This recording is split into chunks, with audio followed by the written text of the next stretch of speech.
المملحات نتاع اليوم خرجوا لي روعة بواحد العجينة تكون لاباط فيتي ولكن بدون زبدة التوريق، غير بجوج معالق كبار نتاع الزبدة. ديري حالة أرواحي تبعيني الكوزينة، ديري 4 كيسان نتاع الفانينة، ملعقة صغيرة نتاع الملح، ملعقة صغيرة نتاع السكر، و4 مغارف كبار نتاع الزيت، ملعقة صغيرة نتاع الخل، كاس نتاع الحليب، نص كاس نتاع الماء. هنا نلموا العجينة، نعجنوها غير شوية ونخليوها تريح، ما كانش لخميرة الخبز.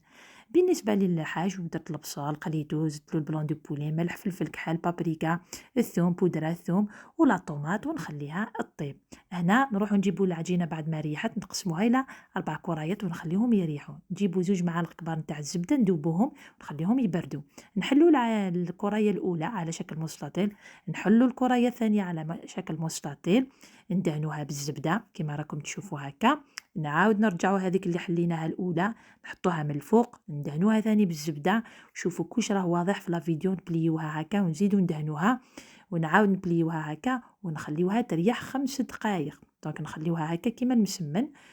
نروحو نجيبو ثاني لا دوزيام نديروها كيما درت لا بخوميير، نحلوها دروك هكا بشوية نتاع الفارينة.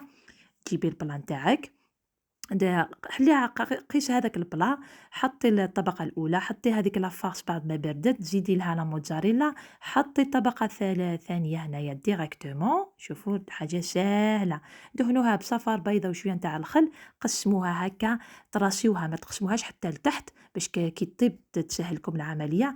هنا ديكوريوها كيما تحبوا، وندخلوها في لوفو على 200 درجة من الفوق ومن التحت، وراهي واجدة. وتبتعوا بالوصفة، إن شاء الله عجبتكم. باي باي.